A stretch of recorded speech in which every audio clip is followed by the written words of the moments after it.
Hi everyone, welcome to our grant writing webinar showcasing a mock study section. This is another webinar in a series developed by and for early career members of the RCMB Assembly, and today we're focusing on a mock study section for a K08A1 resubmission. So thank you for joining us. Our goal today is to provide insights into the grant review process with a specific emphasis on key factors that, for applicants to consider during the resubmission process and as they're creating it, as well as factors that reviewers might focus on during their review of the resubmission specifically. This session will be moderated by myself, Anthony Judy from Northwestern, alongside Dr. Marjorie Bateman from Harvard, who may also be filling in as one of our reviewers. If not, I will certainly, as well as Dr. Luis Rodriguez from WashU. Or University of Washington, excuse me. And so our four study section participants today will be Drs. Karen Ridge, Rachel Knipe, Karthik Suresh, and myself. Dr. Ridge is a professor of medicine, cell and developmental biology at Northwestern University, and is also chair of the mentored clinical and basic science study section of the NIH, and will be our study section chair. Dr. Knipe is an assistant professor of medicine at Harvard and a member of the pulmonary injury repair and remodeling study section and will be serving as reviewer one. Dr. Suresh is an associate professor of medicine at Johns Hopkins and a member of the pulmonary vascular pathophysiology study section and will be reviewer two. And I'll be serving as reviewer three. Before we get into the study section itself, Dr. Ridge will briefly review some key details and some insights about study sections themselves, a little bit about the study section dynamics. And then at the end, we'll have some time for questions from the audience, which we certainly will encourage. So please be sure to put them into the chat, and I or Dr. Rodriguez can read them out. And with that, I'll hand it over to you, Karen. Okay, great. So I like 5 to 7 minutes. Mm-hmm. Okay, so NIH uses a two-level review system, and the first level is the scientific review group or your study section, and the second level is the institute or advisory council for a particular institute. So in our case, it's typically NHLBI, but it could also be other institutes as well, depending upon the focus of your applications. And the first level peer review, its singular important goal is to really provide the NIH with expert advice on the merits of the application. So that's a pretty important job. And one of the roles as an NIH reviewer is to not just evaluate the scientific merit for the application, because that is it. We don't make funding decisions. We don't give back advice. We just look at what's given to us and we provide structured information on whether or not the grant was considered meritorious or not. So I think that's often sometimes people get really frustrated when they get their summary statements back. They're like, I got a really, mid to terrible score and I don't understand why. Well, it's not the study section's job to fix your grant. We're just there to say, was it meritorious or non-meritorious? So things we cannot do as a study section member as far as keeping the review process with great integrity, right? We can't share your review application. We can't share the discussion of what happened during study section. We can't provide anybody an electronic copy of what you might have submitted. So it's really pretty limited. We can't even keep your application for more than 6 weeks after study section has closed. So, there should be no lingering files on anybody's computers about what they reviewed as far as that was concerned. The study section that I'm involved in deals with all K awards. So K01s, K08s, K23s, K25s, K99s, lots of Ks. And so you have to be very familiar as a study section member, like what is the goal of that particular application? So for example, the K01s, I guess it's a supervised career development award, but it's really focused on clinical sciences leading to independence, biomedical and behavioral, as opposed to the K08, where it's physicians only, at least for the NHLBI, and it's really looking for career development in a clinical translational research and basic research related to lung diseases. So the message that I'm trying to send to you all is really pay attention for what award you're actually applying for, because it really is going to have an impact on the outcome, quite frankly. Um, I would say that the next job of understanding your role on a study section and how your grant is going to get reviewed is realizing what are all the different components of the grant, and whether or not that's going to be meeting the criteria in which we're going to assess your grant. So for example, there's 5 different criteria for K awards. And I think Rachel's going to get into this a little bit as well. So I don't want to step on Rachel's toes. So just send me a really big glare if I start to.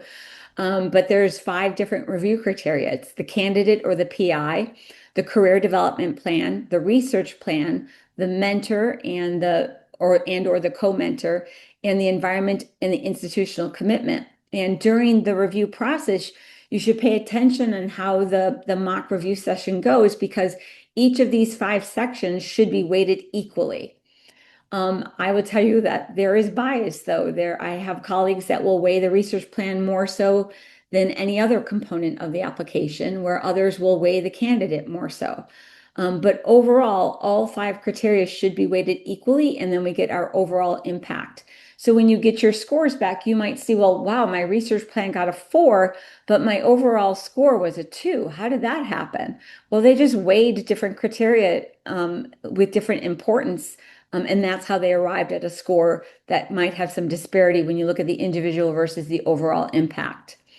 Or it could be, believe it or not, that, during the discussion, everybody's just like, well, that negative criteria you gave on the research plan, reviewer number 3, that wasn't right. And reviewer number 3 never managed to update their critique. And then you get your score back and you're like, why is there a disconnect? So I think my best advice for everybody who's doing grant reviews and reading their summary statements is remember that grant reviewers are just human, and we don't always find time to do the updates that we should. I think that probably covers all the major hurdles. If anybody on the panel is like, no, you forgot to talk about this, please tell me, and I'm happy to mention that. Probably the last thing I really just want to emphasize is that there's only 3 people who read your grant. The chair will read your grant if there's great disparity in the scores. And everybody else in the panel, and there could be upwards to 30 people on some of the review panels that I have the privilege to sit in, they haven't read your grant. And probably the only page that they ever really read is the specific aims.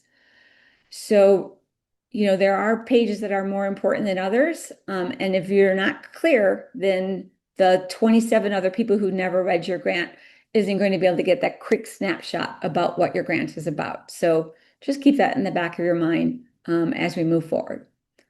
Rachel, anything to add? No, I think that was a great intro, Karen. All right. So with that, Tony, are we ready to move into the criteria for the application? Yes, good to go.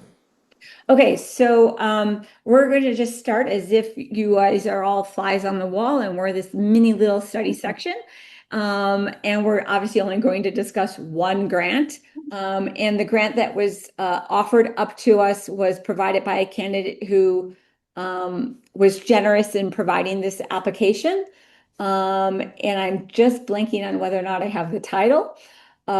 Which I don't think I do. Yes, I do. So the title of today's application is Mitochondrial Pyruvate Metabolism Controls Lung Epithelial Repair After Acute Lung Injury.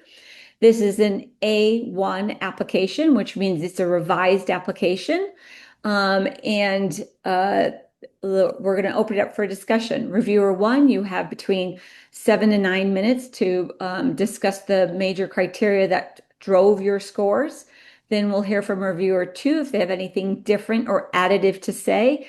And you'll have anywhere between 5 to 7 minutes. And reviewer 3, when you come on, you'll have anywhere from 1 to 3 minutes. Then we'll go through certain criteria and we'll open it up for discussion after that. Okay, reviewer 1, take it away. Tony, will you time reviewer 1, please?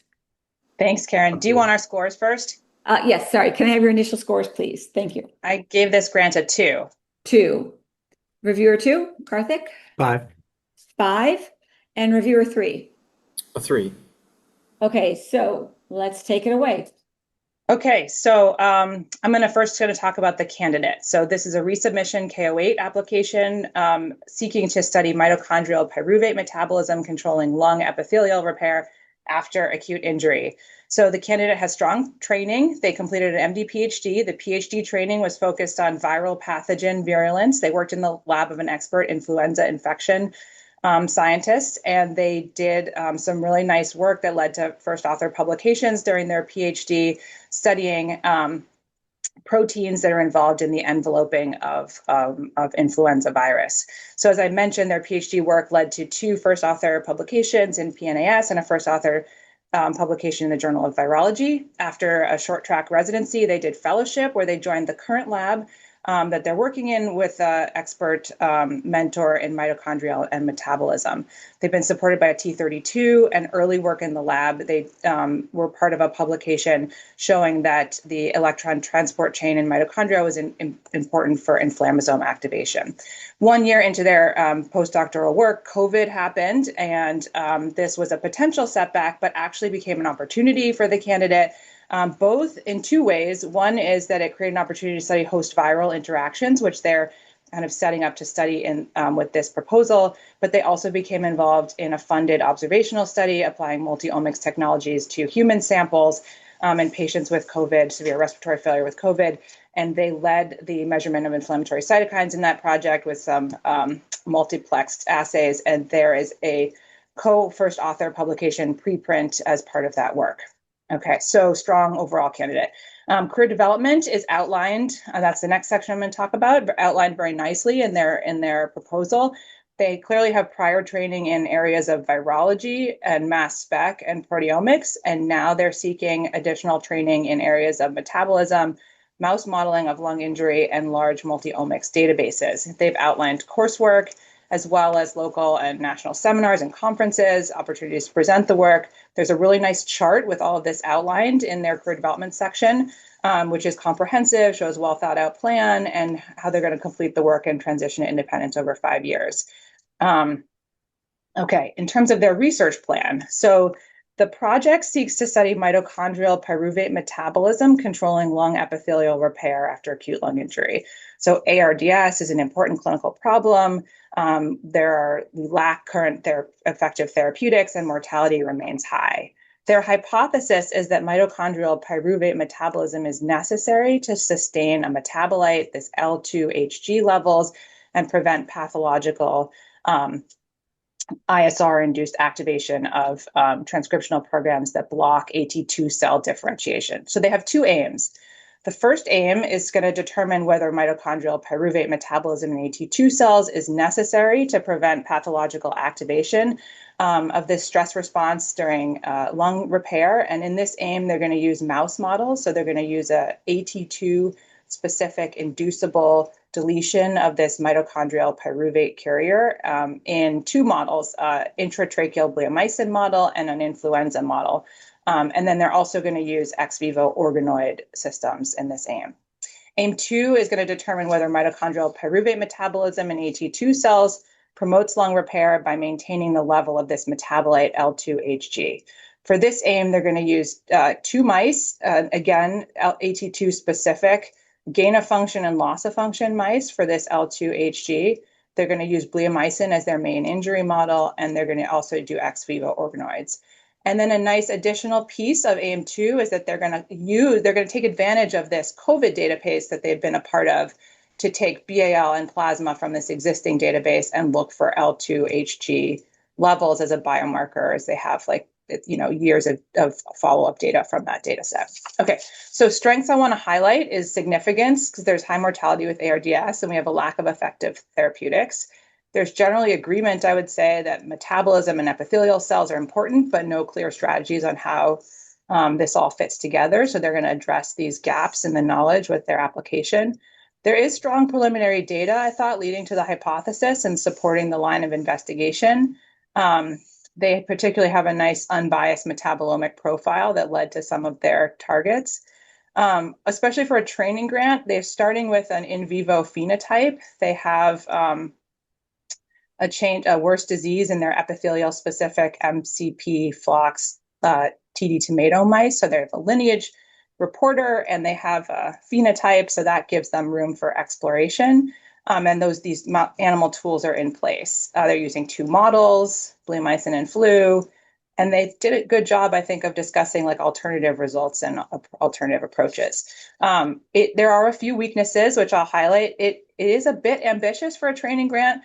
They do propose like a kind of a large single cell RNA sequencing experiment, which is a lot for a trainee and requires a lot of funds in mice. Even though I mentioned that they did talk a lot about alternative approaches in the organoid section, I feel like perhaps that's an area where they didn't talk as much about alternative approaches. Like, what if that doesn't work? What are they going to do in that case? And then in AIM2, although they do have a phenotype with that MCP mouse, they don't have any phenotypes, or they haven't put these L2HG loss of function or gain of function mice through any models yet. So it's a bit more risky with that AIM2 mouse model as to whether it'll work. Okay, mentorship, I want to touch on that section. Mentorship seems to be strong. They've identified experts in the key areas of training: metabolism, lung injury, single cell, ICU translational research, and organoids. One thing in this area that I thought could have been better defined was how the candidate has a clear path to independence from their mentor. I think that the candidate will carve out their own path in the lung, and that their mentor is not really predominantly in that area, but I thought that could have been better defined. And then finally, for the environment seems to be quite strong, and the institutional letter has been strengthened since the A0 application, with sort of a promise of protected time and dedicated lab and office space. So overall, I had high enthusiasm for the candidate and for the plan and for the environment.